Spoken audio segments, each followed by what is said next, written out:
Stop that. All right, everybody, we're back. My next guest is the author of High Fidelity, About a Boy and Fever Pitch. His latest book is called How to Be Good. Please welcome Nick Hornby.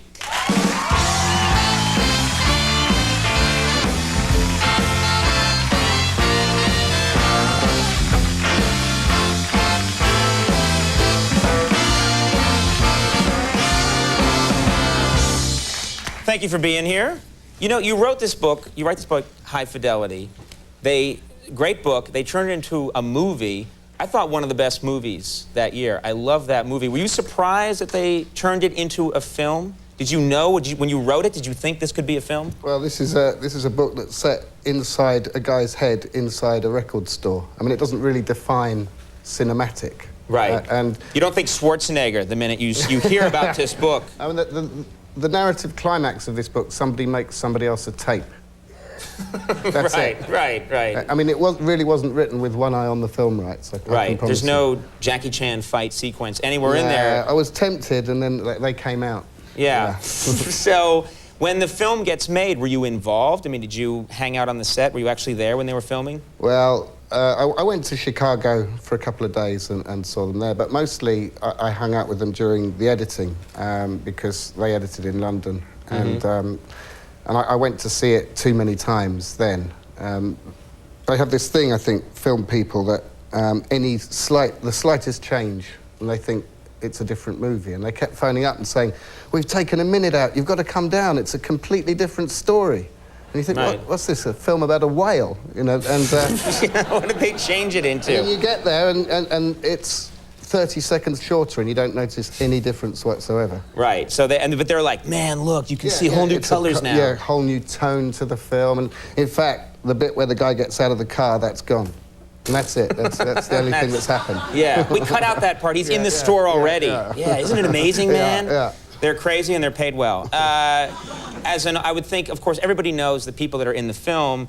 As an author, are you recognized? Do people stop you at all and think, I know you, you're famous author Nick Hornby, or does that not happen? The main problem with being an author is not being recognized, but being almost recognized. So people, they maybe think that you're somebody, but they're not quite sure, and then they I sympathize, my friend, yeah. They're on Happy Days, right? Exactly, yeah. It's like that. But I had a guy around to my house to put a TV aerial on my roof, and he was really nice to me when he came in, and I thought, this guy knows who I am. And, you know, he's just kept smiling and being really, really nice. He went up to put the aerial on the roof, and he came down, and he said, I know you hear this all the time, but I got to tell you, I just loved Wallace and Gromit. And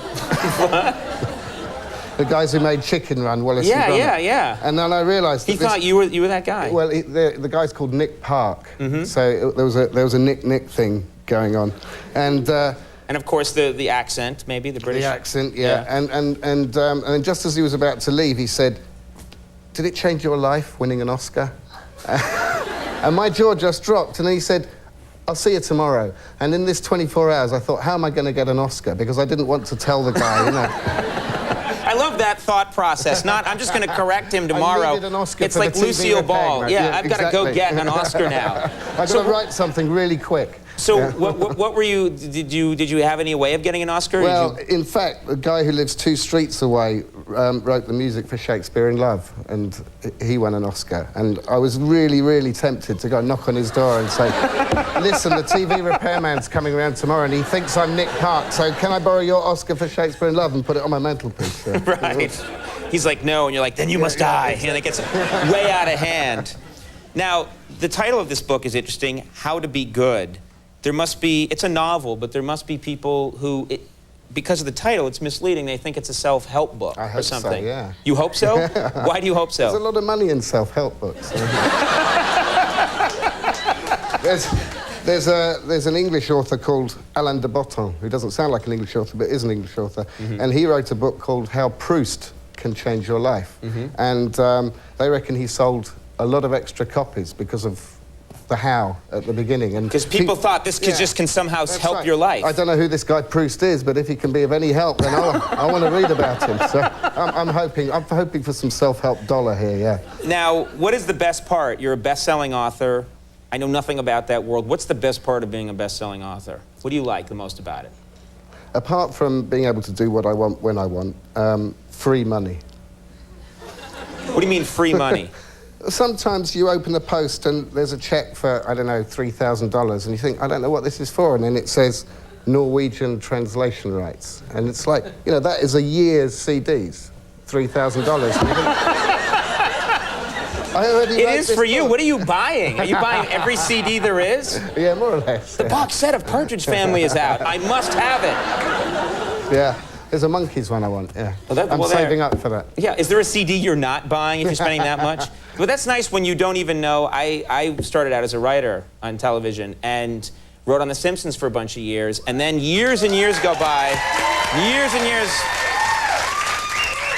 I was there during the bad years when Homer was drinking a lot, and but yeah, it was my fault. Yeah, yeah. But I wrote on that show, and now it's 8 years since I wrote there. We've been doing this show for 8 years now, and still every now and then I'll get a check for like 80 cents. Free money. You'll actually get a check for 80 cents, and it'll be because they sold a Simpsons keychain or something in Nicaragua, and I'm getting 80 cents. But what's great about it is that you didn't expect the money. Exactly. So even though it's a small amount of money, you dance around, you like show it to people and go, look at this sucker!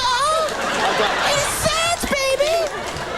I got some German schools photocopying money 2 weeks ago. German school what? Photocopying money. Someone photocopied. Somebody photocopied a page of my book, then they have to fill out a form, and I got, I don't know, about 4 pennies, I think. It's the best feeling in the world, though. Absolutely. I didn't do anything for it. We should save up like 80 of these checks and then go buy some gum. We'll go out. You know? We'll have an evening out, yeah. That would be a really good time. So are you as obsessed with music as I would think you would be from of course, High Fidelity? Yeah, I do listen to a lot, and I got this gig for the New Yorker now, writing music criticism, and even with all the free CDs, I haven't been put off. It's a pretty horrific thing, though, once you start getting free CDs, because you realise that 99% of stuff is just awful. You wouldn't even want to open the case. It's really bad when someone's giving you a free CD and you're like, no, I don't want to play it. And you don't, like, you can use them as coasters, CDs. Like, I get free CDs sometimes because of the show, and people are like, hey, dude, take my CD, and you'll listen to it, and it's like, oh my, good Lord, you know. That was bad, but you don't even want it in that. You can't even use it as a coaster because it just gives you. It's still in the cellophane for a start. Yeah, well, exactly. Well, I don't even unwrap them. You don't even unwrap them. No, you just know that they're that bad. Yeah, exactly. Okay, it's the like photos out acoustic ABBA. on You're the like, cover. no, I don't want it. I'm not even unwrapping this. All right. Well, How to Be Good is, of course, available now. It's out there. And Nick Hornby, thank you very much for being here. Thank you. Really good having you. We'll take a break, everybody. We'll be right back. Stick around.